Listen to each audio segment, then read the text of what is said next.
前はスペクターか。スペクターではない。神話の時代よりハーデス様の右腕として仕えてきた最も信頼されている側近の一人だ。Salut tout le monde, bienvenue sur la chaîne Mitrater pour cette revue numéro 84 qui va être consacrée au Thanatos version EX Metal de chez Bandai Namco, que je vais vous opposer en partie à la version qui est à droite, à savoir la version classique également de chez Bandai. Alors pourquoi en partie ? Eh bien parce que cette revue est la deuxième consacrée aux dieux jumeaux. La première était celle sur Hypnos et j'avais eu lors de cette revue l'occasion de comparer la version EX avec la version classique. Et comme les dieux jumeaux ont quand même pas mal de caractéristiques communes, eh bien ça sera moins nécessaire de faire le comparatif de façon extensive avec les classiques pour cette revue. Donc je vais simplement vous renvoyer vers la revue numéro 63 si vous voulez davantage de détails en ce qui concerne les contenus et également les visages. Également en termes de comparatif, j'aurai bien entendu l'occasion d'évoquer les différences avec le Hypnos qui est précédemment sorti.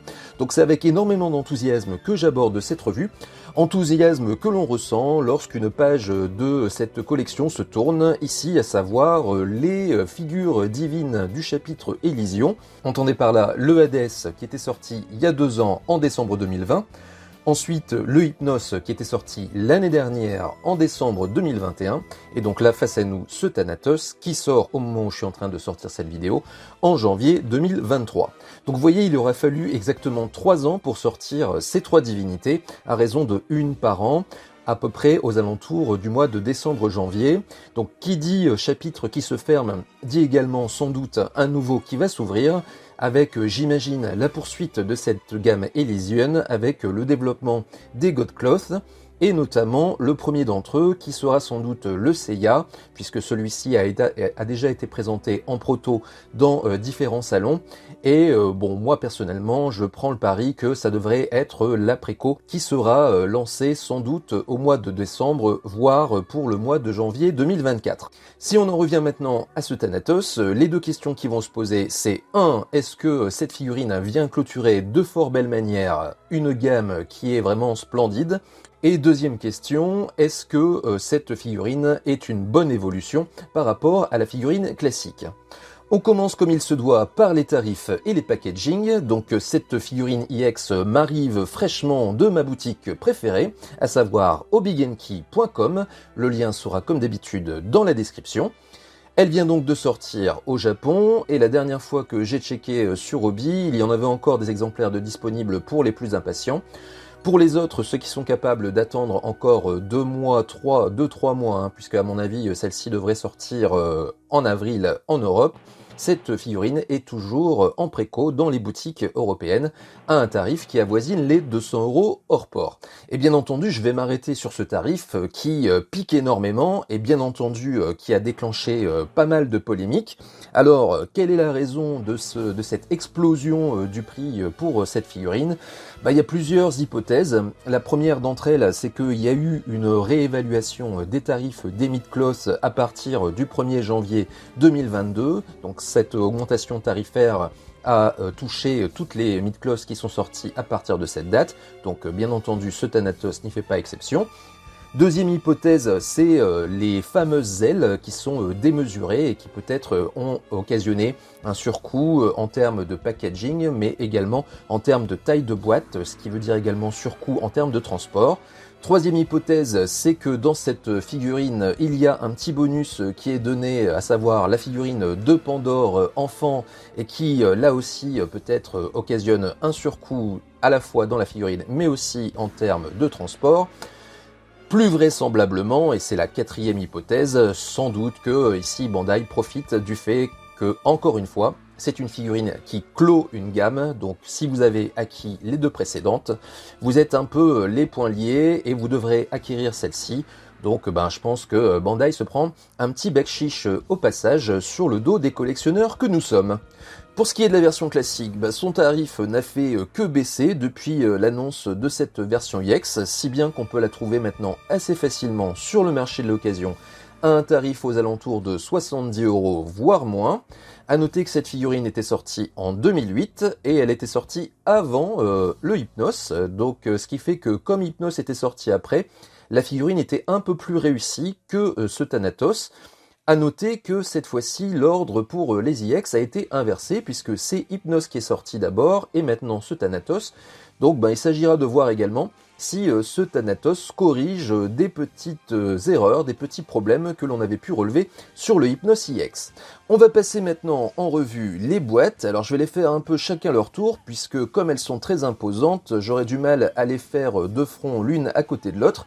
Donc on va s'intéresser d'abord au recto de cette classique, avec le personnage en position neutre, comme d'habitude, avec à sa droite la magnifique illustration faite par le maître Araki. Remarquez que ces deux choses-là prennent beaucoup de place sur ce recto, si bien que l'arrière-plan est très peu visible. On devine une sorte de galaxie, en tout cas un arrière-plan sombre, et vous avez également la forme objet qui est présente. Vous avez enfin la traditionnelle devise qui est liée au personnage. Donc ici le traducteur me parle d'un dieu qui sert Hadès et qui règne sur la mort, un purificateur terrifiant pour la Terre. Bon, voilà pour ce qui est de cette boîte classique. On passe maintenant à la version UX avec ce recto que je trouve absolument magnifique, aussi bien de par les illustrations que l'on voit à l'avant, que pour l'arrière-plan qui est un petit peu dérivé de ce qui avait été présenté déjà sur le Hadès. Donc si je m'attarde sur ce que l'on voit au premier plan, on a les deux configurations du personnage. La première donc à droite qui est celle du personnage en pied en armure. Vous remarquerez en passant que celui-ci est inversé par rapport au Hypnos, il est de l'autre trois quarts. Et vous avez donc à gauche de la boîte la version en toge avec le visage aux yeux fermés, donc un air solennel du personnage qui est en train de jouer de la harpe, comme on peut le voir dans le deuxième OAV du chapitre Elysion. À l'arrière-plan, on va avoir une alliance de nuages noirs, de fumée, de petites flammes, qui donne une ambiance un peu lugubre, un petit côté Mordor que j'avais pu relever notamment dans le passage en revue du Hadès IX. Tout ça néanmoins fait qu'on est un peu loin de l'ambiance Elysion propre à la série, qui est un décor paradisiaque très fleuri. En fait, la seule référence à ce décor, ce sont les fleurs que vous avez au sol, vous voyez ces petites fleurs rouges. À cela, on va avoir les traditionnels logos sur lesquels je vais pas trop m'arrêter, sauf sur le logo Bandai Namco, qui est toujours oscillé, mais qui au moins cette fois a été un peu mieux intégré à la boîte que sur les boîtes précédentes. Donc ils ont fait l'effort ici de le mettre en bas à gauche, et ça vient pas trop se mettre en superposition des autres éléments de la boîte. Puisque je parle des éléments qui sont en superposition, je vais m'arrêter simplement sur le logo argenté qui signale une Bandai IX Metal. Donc cette figurine est porteur d'un corps IX Metal. Vous avez également ces petits blasons qui sont présents aux quatre coins de la boîte et qui sont là aussi en surimpression et qui sont très agréables au toucher. Il y a également présence sur cette boîte, comme pour la classique, d'une devise qui est liée au personnage. Vous noterez au passage que la police qui est utilisée est différente de la boîte classique. Personnellement, je la trouve un peu plus classe, ce qui, bien entendu, va aussi de pair avec cette boîte qui est globalement plus adulte que la précédente. Au niveau du sens, le traducteur me parle d'un dieu d'Elysion qui règne sur la mort et qui s'abat sur les intrus. Donc globalement un recto qui envoie du lourd, et tout ce qu'on espère c'est que la figurine présente dans la boîte sera à la hauteur du menu. On passe aux tranches avec la première du côté de la classique qui représente un peu de façon symbolique la forme objet de Thanatos. Vous remarquerez en passant le côté un peu fade de la couleur de la boîte classique. En revanche, du côté IX, vous pouvez déjà juger un peu de la largeur de la boîte et vous avez un aperçu du personnage en toge avec à l'arrière-plan des ruines et le fond lugubre que l'on avait identifié au recto. Sur l'autre tranche, côté classique RAS, c'est exactement la même chose que sur le côté précédent. En revanche, du côté de la IX, vous avez ici la représentation de la forme objet telle que vous pouvez la former avec les pièces qui sont dans la boîte. Personnellement, je ne le montrerai pas parce que je pense que mes camarades qui passeront également cette figurine en revue ne manqueront pas de la faire. Et moi, personnellement, je ne fais pas les formes objets, en tout cas pas pour les dieux jumeaux. Vous avez également à l'arrière-plan le même fond que vous aviez sur la tranche précédente. Vous pouvez déjà juger en tout cas de la taille de ces ailes qui sont immenses. On arrive à l'arrière de la boîte avec de part et d'autre des approches totalement différentes, un côté assez chargé sur la version iX et un peu plus épuré sur la version classique. Bon, c'est un peu plus épuré sur la version classique, tout simplement parce qu'en termes de configuration, on a quand même beaucoup moins que sur la version iX. Vous pouvez remarquer qu'au niveau des poses, il n'y a pas énormément de variété, hein. Vous avez uniquement le personnage qui est en train de faire sa Terrible Providence. Ensuite, tout en haut à droite, en pose en pied totalement neutre, et vous avez la forme objet tout en bas à gauche. Vous avez également les différentes configurations de visage, alors entre guillemets, hein, puisqu'il n'y a qu'un seul visage dans cette boîte, donc vous devrez vous contenter d'un rendu soit casqué, soit entre guillemets civil, et puis enfin, tout en haut à gauche, vous avez le personnage en toge. Vous remarquerez néanmoins qu'il y a tout de même une référence à Elysion, puisque ici, cette fois-ci, vous retrouvez l'ambiance paradisiaque propre à cet environnement. Côté iX maintenant, c'est beaucoup plus chargé, ce qui permet d'ailleurs de faire l'économie d'un fond, puisque en guise de décor, vous n'aurez que cette aura violette de l'attaque du personnage, que vous avez en gros en plein milieu de la boîte.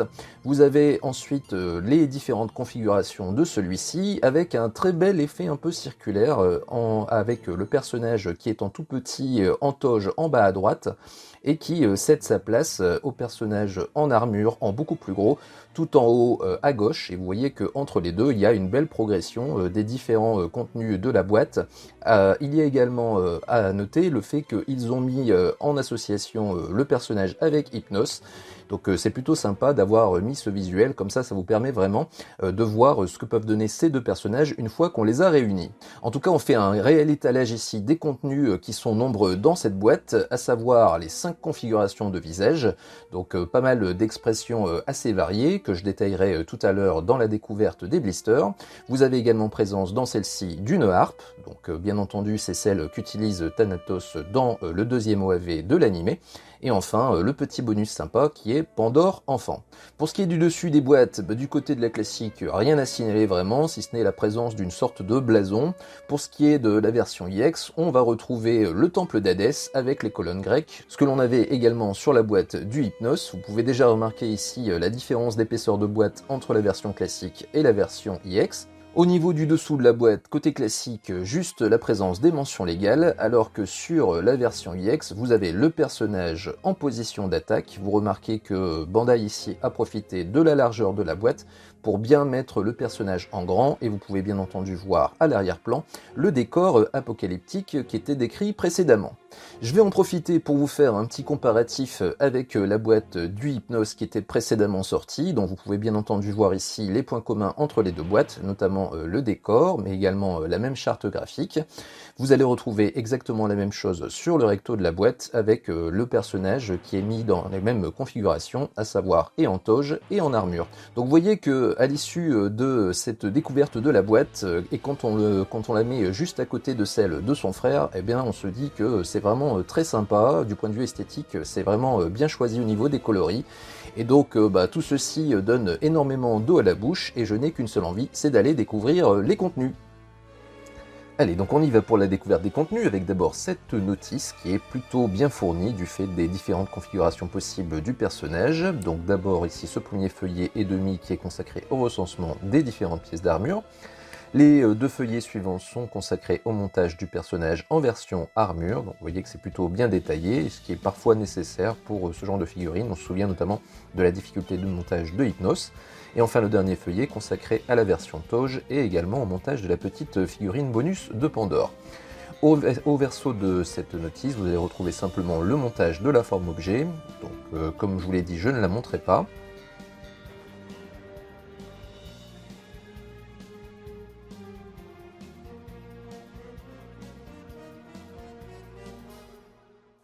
On attaque les blisters qui sont au nombre de 3. Le premier d'entre eux est celui qui contient le personnage qui bénéficie, comme vous pouvez le voir, d'un corps iX Metal. Donc vous avez ça au niveau des articulations des genoux et des coudes. Ensuite, vous pouvez voir ici le visage neutre du personnage qui est vraiment très beau. Bon, ça c'est pas une surprise puisque le visage d'Hypnos était également magnifique. Vous pouvez remarquer également que la couleur des cheveux est légèrement moins bleutée que ce qu'on avait tout à l'heure sur la boîte. Donc ça c'est plutôt bien puisque le personnage dans l'animé a les cheveux gris. Vous avez ici 4 visages alternatifs, donc au total la figurine possède 5 visages, donc un visage avec la bouche grande ouverte, un visage avec le sourire en coin un peu ouvert, le visage aux yeux fermés avec un petit rictus et le visage avec les dents serrées, donc il y a quand même pas mal de variétés.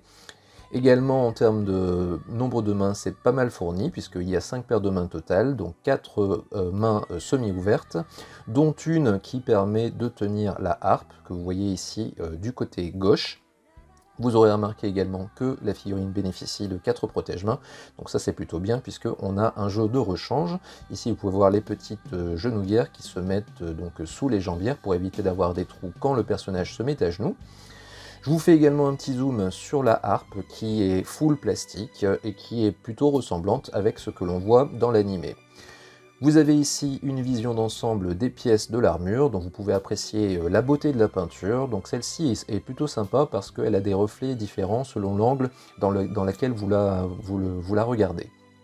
Au niveau des matériaux, c'est full metal quasiment pour tout, sauf pour le corset, ça c'est traditionnel, les protège-mains également qui sont en plastique, le casque lui aussi est en plastique, enfin les épaules qui pendouillent sont également en plastique. Donc bon, globalement ça a l'air d'être plutôt de la bonne qualité. Maintenant on verra une fois la figurine montée si la peinture est bien posée uniformément sur toutes les pièces. On aborde maintenant le deuxième blister, qui est celui qui contient ces ailes immenses dont vous pouvez juger la grandeur, ne serait-ce que par le fait qu'elles prennent la totalité du blister, qui, je vous le rappelle, fait la largeur totale de la boîte. Donc ceci posera bien entendu des problèmes à certains collectionneurs pour exposer le personnage. Concernant la qualité, j'ai déjà repéré, vous voyez ici notamment un petit star de peinture, donc là c'est la partie arrière des ailes, donc je croise les doigts à ce moment-là pour que la partie avant, elle, soit nickel. Mais ça nous le verrons lorsque la figurine sera montée complètement. Le troisième et dernier blister est celui qui contient le petit bonus sympa qui est la figurine de Pandore. Donc celle-ci n'est pas articulée, bon elle est plutôt sympa et surtout elle ira de pair avec le bonus qui avait été donné dans la figurine de Shun V3, à savoir le Iki qui tenait le bébé Shun. Bandai également nous fournit un petit socle qui est à l'image du médaillon que porte Shun dans les OAV d'Hades avec estampillé dessus Yours Ever. Ensuite, dans ce blister, vous allez retrouver les pièces qui permettent de faire la forme objet. Vous voyez que celle-ci bénéficie notamment d'un socle qui permet de gagner en verticalité. Enfin, dans ce blister, vous avez également la jupe qui permet vraiment de finaliser le personnage par rapport aux pièces que vous avez découvertes dans le premier blister.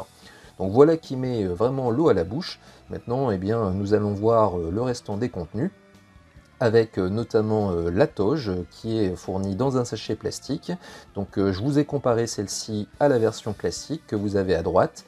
Version classique qui était plutôt sympa, qui avait été pas mal profilée. Vous voyez que c'est un peu plus fin au niveau de la taille. Vous avez également un petit lacet noir qui apparaît au niveau des poignets, donc ça, ce qui est conforme au manga.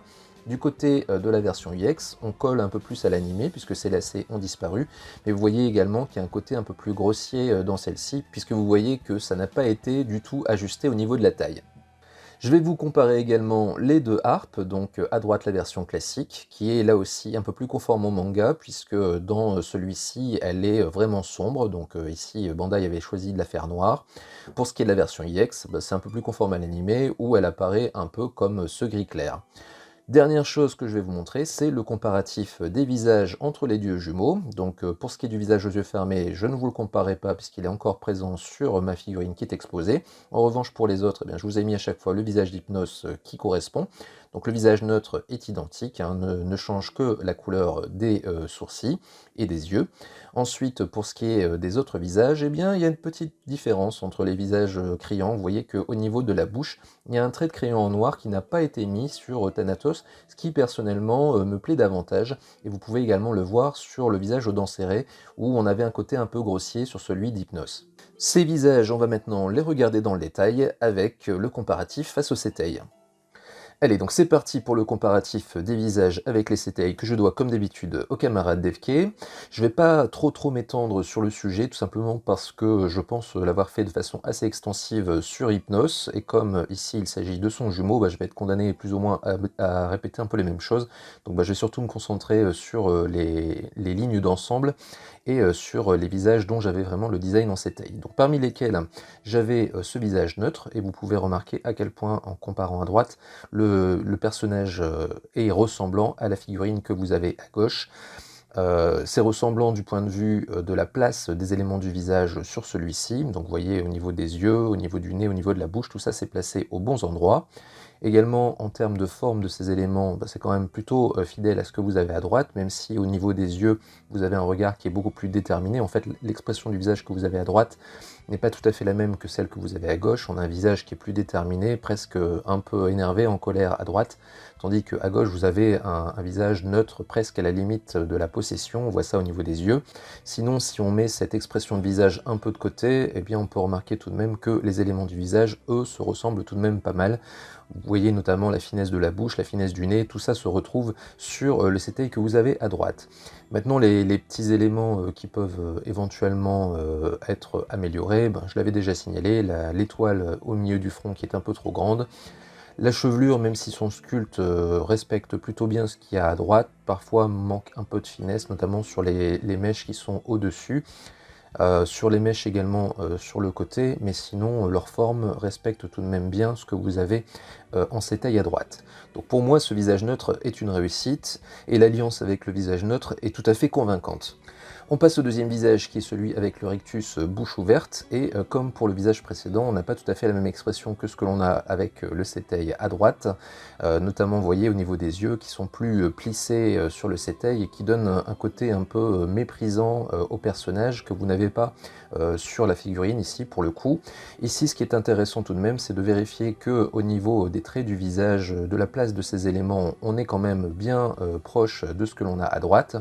Mais également, ce qui est particulièrement intéressant ici, c'est la forme de la chevelure qui, vous voyez, a tout à fait le même mouvement que ce que vous avez sur le CTI à droite. Dernier visage avec chevelure civile, c'est celui avec les dents serrées, donc là encore une fois l'expression des yeux n'est pas la même. En revanche, ce qui est intéressant ici, c'est la forme de la bouche qui, vous voyez, est tout de même assez proche de ce que vous avez à droite. Globalement, encore une fois, les lignes du visage sont tout de même bien conformes à ce que vous avez sur le CTI, et à nouveau, vous pouvez voir la conformité quand même assez bonne de la chevelure par rapport à l'animé. Dernière configuration qui va nous intéresser, c'est bien entendu la configuration casquée, avec deux prises de vue différentes, une prise de vue de face, une de profil, qui correspondent aux deux prises de vue que j'ai sur le CTI à droite. Et ici, eh bien, on ne peut qu'être bluffé par la ressemblance entre ces deux visuels. Donc ici, pour le coup, l'expression du visage est identique sur la figurine. Donc bien entendu, les points de comparaison ici sont encore plus probants. Maintenant, c'est pas 100% parfait, c'est pas une photocopie non plus, c'est-à-dire que vous voyez notamment que l'aile du casque est un petit peu plus longue que ce que vous avez en CTI à droite. De même, celle-ci, donc l'aile gauche, donc que vous avez à gauche sur l'image, donc l'aile droite du personnage, est un petit peu plus vers l'extérieur par rapport à ce que vous avez sur le CTI, mais globalement on est quand même très ressemblant. Après, ce qu'il faut également prendre en compte, c'est que parfois Bandai prend comme modèle les CTI avec le personnage en entier, qui laisse parfois apparaître des différences au niveau de la tête par rapport à un plan rapproché. Donc il faudra vérifier à ce moment-là, une fois que la figurine sera complètement montée, et lorsque je comparerai au CTI du personnage complet, pour voir si à ce moment-là le design correspond exactement à ce que Bandai a pris comme modèle. Vous aurez remarqué également qu'au niveau de la prise de vue de profil, eh bien, ça ne fait que confirmer ce que je viens de dire sur la prise de vue de face. Bref, au niveau de ce rendu casqué, il n'y a pas grand chose à en dire, si ce n'est qu'il est très conforme. Il y a des petites épaisseurs qui ne sont pas présentes a priori sur l'animé, mais qui évidemment sont totalement compréhensibles du fait qu'on a tout de même une pièce qui doit avoir une certaine solidité.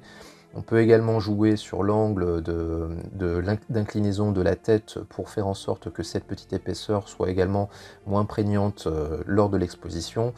Bref, globalement, ce rendu casqué est tout de même très ressemblant, surtout quand, et je vais conclure par ça, on le compare à ce qui était avant à savoir donc le rendu casqué de la figurine classique, je pense que il n'y aura pas besoin de faire de grands discours. Les images parlent d'elles-mêmes. Regardez la comparaison par rapport à ce qui est à droite.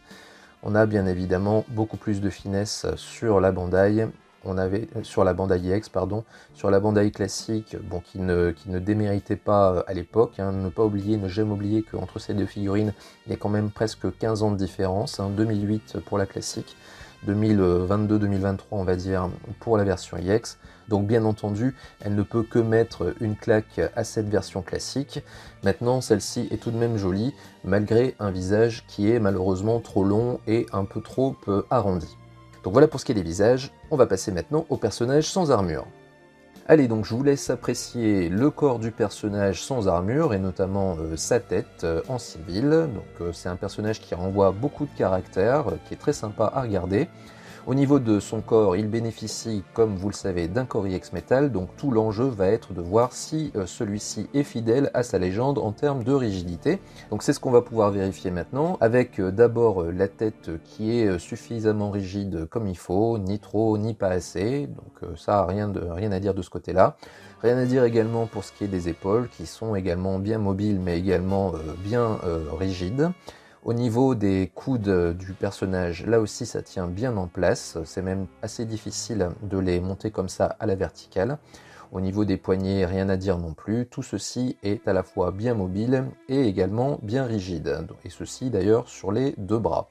Ensuite, on va arriver au niveau de l'articulation de l'abdomen. Celle-ci est également bien rigide, il n'y a rien à dire, même je dirais que c'est assez difficile, comme vous pouvez le voir, de relever la partie plastron pour laisser passer le corset. Donc ça, à la limite, vaut mieux que ce soit trop que pas assez, puisqu'il va y avoir quand même du poids avec les ailes, j'imagine, donc ça sera plutôt bien d'avoir une rigidité supplémentaire.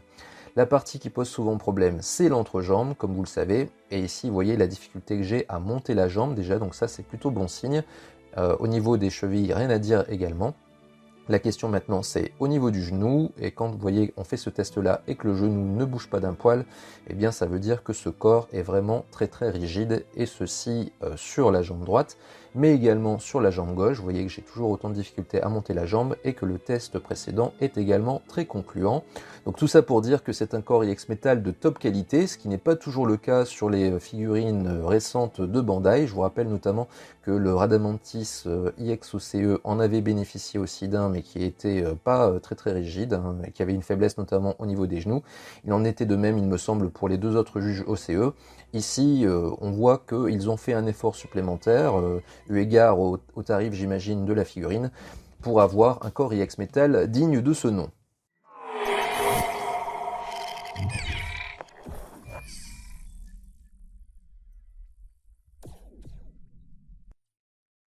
Allez, donc c'est parti pour ce montage qui au final n'aura pas été très difficile. Je dirais même qu'il a été bien plus facile que pour le frangin Hypnos, qui lui par contre avait posé des difficultés, notamment sur le montage de la jupe, si vous vous souvenez bien.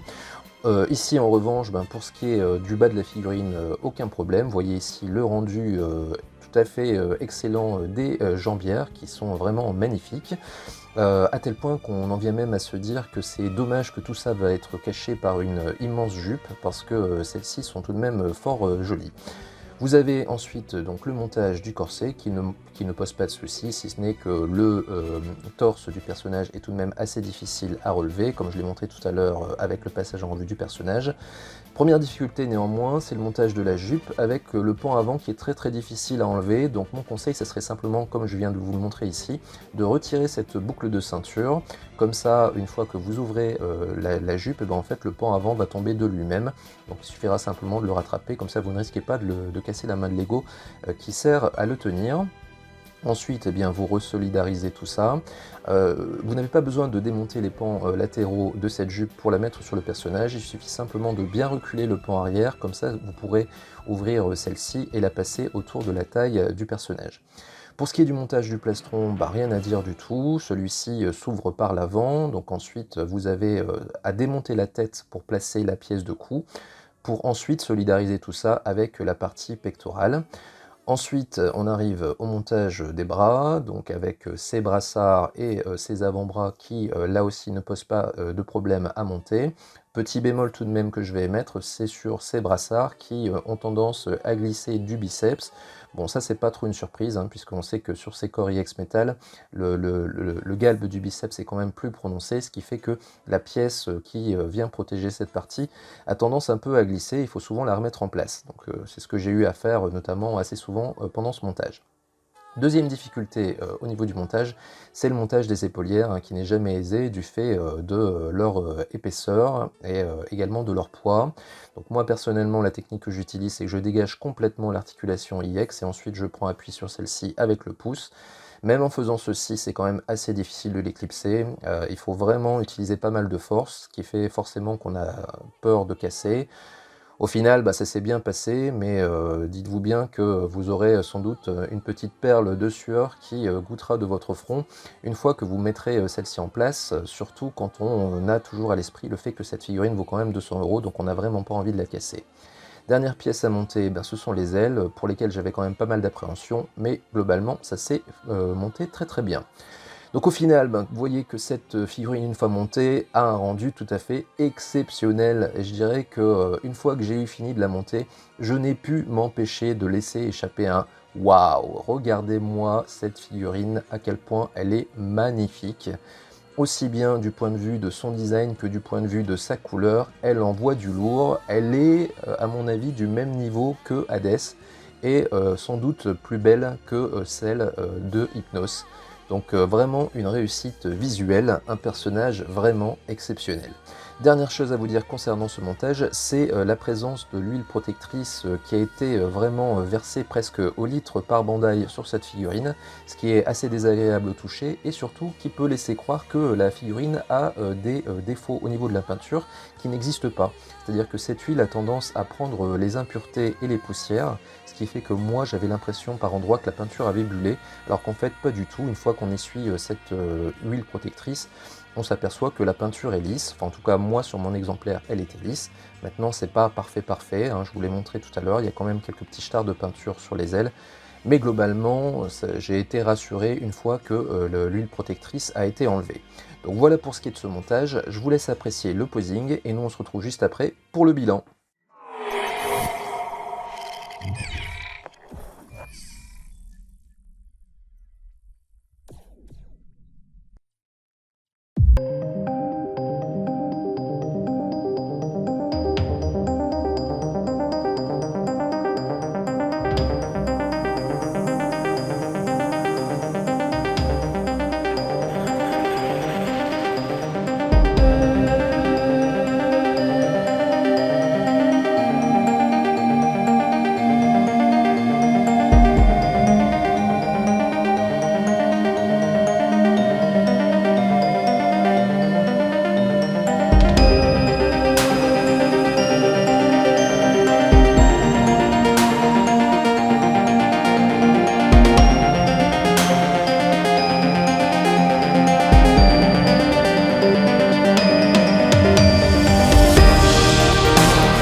Allez, donc c'est parti pour ce bilan, avec d'abord l'analyse de conformité de cette version IX par rapport au CETEI. Malheureusement, je ne vais pas pouvoir vous mener de front l'analyse des deux figurines face au CETEI, du fait de l'amplitude des ailes.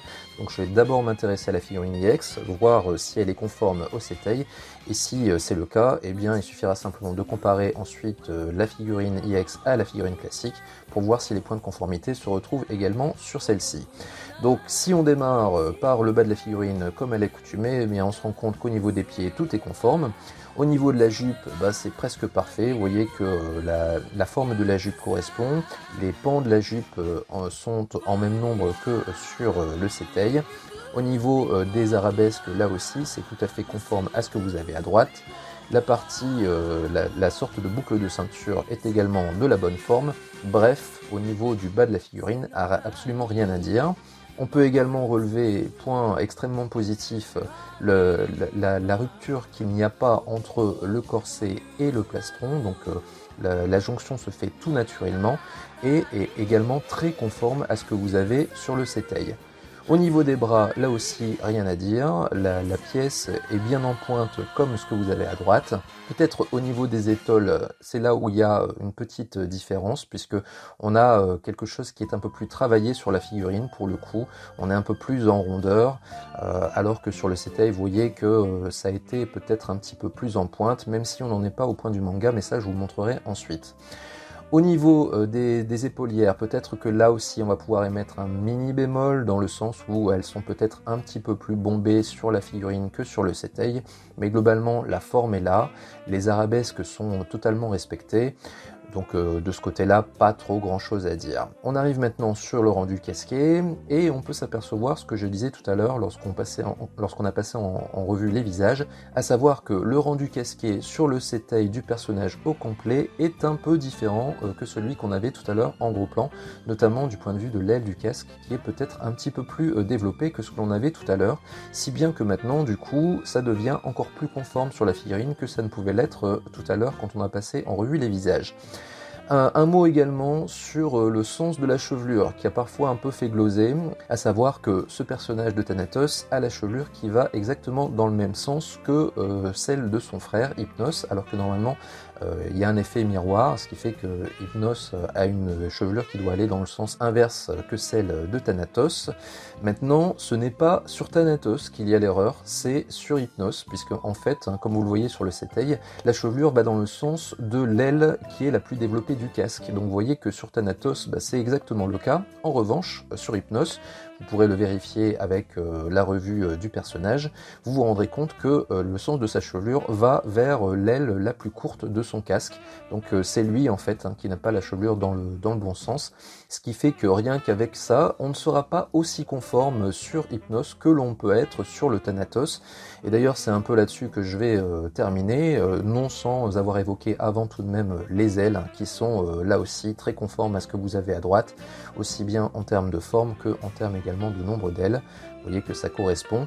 Donc je vais terminer simplement avec ça en disant que ce personnage atteint un degré de conformité qui est peut-être encore jamais vu en mid-cloth.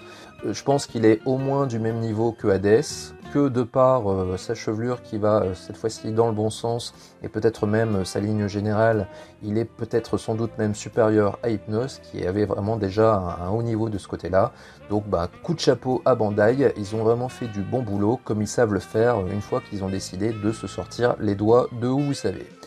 On va maintenant comparer cette figurine IX à la figurine classique, et bien entendu on ne peut qu'être frappé ici par le gap qu'il y a entre les deux figurines, mais bon, n'oubliez pas une différence d'âge, une différence de format. Donc bien entendu, à côté de cette magnifique version IX pleine de majesté, la figurine classique fait pâle figure, entre guillemets.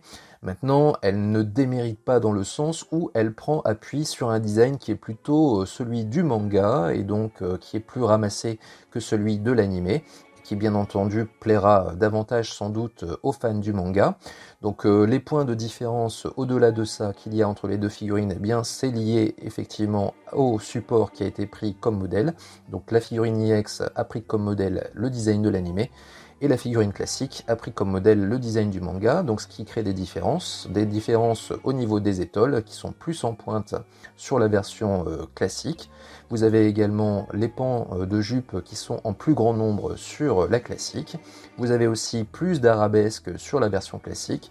Et vous avez enfin une forme d'aile au niveau des pointes qui est plus étendue sur les côtés, alors que au niveau de la version IX, c'est beaucoup plus en verticalité comme dans l'animé. Et donc là aussi, c'est proche du manga. Donc tout ça, vous allez pouvoir le voir sur ce visuel maintenant. Donc vous voyez que en termes de ressemblance, il y a tout de même plus de points de conformité avec le manga qu'avec le Setei qu'on a utilisé tout à l'heure, si bien que cette figurine, au final, pourrait très bien trouver une seconde vie auprès des collectionneurs qui seraient intéressés par les personnages du manga. Ceci étant dit, on va pouvoir passer maintenant à la partie conclusive avec les avantages et les inconvénients de cette version IX de Thanatos, avec le premier avantage et peut-être d'ailleurs le plus important, à savoir le rendu tout à fait exceptionnel de cette figurine.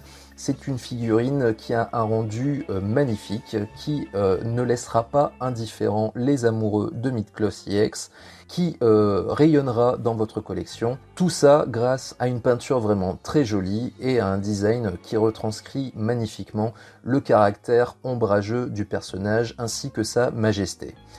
Deuxième avantage, et un peu lié d'ailleurs au premier, c'est la grande conformité de cette figurine. On est vraiment très proche du Setei et on a atteint un degré de conformité sans doute pas encore vu jusqu'à présent sur une mythe. Autre point positif, des visages qui sont réussis et variés. D'ailleurs, je peux même étendre ça en disant que les contenus sont globalement riches. On a un bonus de Pandore qui nous est donné. On a une harpe également qui nous est donnée. On a aussi un nombre de mains qui est quand même assez conséquent. Bref, Bandai ici n'a pas été radin au niveau des contenus. On peut évoquer également un corps IX Metal qui, pour une fois, est d'une qualité parfaite. Il est bien rigide comme il faut, sur tous les points d'articulation. Donc ça permet vraiment d'encaisser le poids des ailes qui est quand même assez conséquent. Pour ceux qui accordent de l'importance à ce point-là, j'évoquerai également le packaging qui est vraiment très sympa, qui est dans la lignée des deux autres divinités d'Elysion. Enfin, dernier point positif, c'est que cette figurine vient justement conclure ces divinités d'Elysion, et ce de fort belle manière. Donc on l'accueille vraiment les bras grands ouverts, comme on peut accueillir n'importe quelle figurine qui vient clôturer une gamme. Donc ça c'est pour ce qui est des points positifs. Maintenant, bien entendu, cette figurine n'est pas parfaite, elle a quand même un certain nombre de défauts. Le premier d'entre eux, et qui est bien entendu le principal, c'est son tarif tout à fait exorbitant. En fait, avec Bandai, c'est toujours plus haut au niveau des tarifs pour une qualité qui est parfois à désirer. Donc ici, on a atteint un nouveau cap avec les 200 balles. Jusqu'où on va aller? Où est-ce que ça va s'arrêter? À un moment, il y a certains collectionneurs, et je dirais même qu'il y en a déjà, qui ne peuvent plus suivre. Donc ces figurines atteignent maintenant un tarif qui est presque celui d'une résine pour un produit qui est une figurine articulée, autrement dit qui n'a pas vraiment la noblesse que peut avoir une résine. Donc tout ça me fait dire que malheureusement, je pense que Bandai, avec cette politique tarifaire, est en train de se tirer des balles dans le pied, ce qui fait que au bout d'un moment, les collectionneurs vont se raréfier et se tourneront peut-être vers d'autres licences moins onéreuses. Donc j'espère franchement que cette figurine est exceptionnellement chère et que les autres qui vont suivre vont repartir sur des tarifs qui seront tout de même un peu plus abordables. Surtout que, et ce sera le deuxième point négatif, la figurine n'est pas non plus exempte de défauts du point de vue de sa peinture. Il y a tout de même quelques pets de peinture, ce qui est tout de même totalement inadmissible au regard du tarif de celle-ci. Les deux derniers points négatifs sont un peu plus mineurs puisqu'ils ont vraiment trait au fait que cette figurine est ce qu'elle est, à savoir une mobilité assez réduite du fait de ses ailes imposantes, du fait de sa jupe également très couvrante. Donc ce qui fait que les pros du posing seront peut-être un petit peu frustrés par celle-ci. Maintenant, j'ai envie de dire qu'elle est naturellement belle, ce qui fait que celui qui n'est pas très fort en posing, eh ben, il n'aura pas trop à se casser la tête, il a juste qu'à la monter, et normalement, elle devrait tout de suite avoir un très bon rendu. Donc de ce côté-là, ceux qui ne veulent pas trop se casser la tête auront une figurine qui leur convient très bien. Dernier petit point, c'est au niveau de la pointe du pied, qui est peut-être un poil trop souple, encore une fois, pour bien encaisser le poids de la figurine, parce que si jamais vous la penchez un petit peu trop vers l'avant, eh bien cette petite pointe du pied a tendance à se plier et ce qui peut très bien faire arriver la figurine face contre terre. Donc soyez-en avertis et gardez la figurine un peu plus droite que vous ne pourriez le faire sur certains autres personnages. Donc au final, qu'est-ce que je peux dire de cette figurine? Eh bien que c'est une figurine d'exception, tant du point de vue de son rendu et de sa conformité que de son tarif qui est totalement exorbitant. Néanmoins, si vous en avez les moyens et puis que vous pouvez encaisser les petits pets de peinture que vous ne manquerez pas a priori d'avoir, eh bien je ne peux que vous conseiller d'acquérir cette figurine parce qu'elle est tout simplement bluffante et a priori vous en serez satisfait. D'un point de vue plus personnel, eh bien moi je dirais que cette figurine m'a totalement scotché, si bien que son rendu l'a fait rentrer pour moi dans mon top 5 personnel des Midcloth les plus réussis. Donc voilà qui conclut cette revue numéro 84 où j'ai eu énormément de choses à vous dire et à vous montrer. J'espère néanmoins que vous aurez été captivé jusqu'au bout. Si c'est le cas, eh bien n'hésitez pas à me le mentionner dans l'espace commentaire. N'hésitez pas également à me faire part de vos remarques, que ce soit sur la figurine ou sur la vidéo en elle-même. N'hésitez pas également à vous abonner à la chaîne, à activer les notifications pour ne pas rater les vidéos qui ne manqueront pas d'arriver sur celle-ci. Nous concernant, on se retrouvera bientôt pour une autre figurine, et d'ici là, eh bien, comme d'habitude, portez-vous bien. Petit addendum pour vous signaler de faire très attention avec votre figurine puisque la peinture est très fragile. Donc je viens de m'en rendre compte simplement à l'issue de la revue. Au moment de remettre ma figurine dans la vitrine, je me suis rendu compte qu'il y avait des pets de peinture qui étaient apparus suite à des frottements, notamment à l'intérieur de la jupe ici. Donc je vous en mettrai un insert puisque là vous ne le verrez pas. Et également faites attention au frottement des épaulières qui sont métalliques sur la partie du plastron, puisque là aussi ça peut occasionner des rayures. Donc voilà, faites très attention au mouvement des pièces, et puis j'ajouterai ceci dans la partie bilan. À bientôt.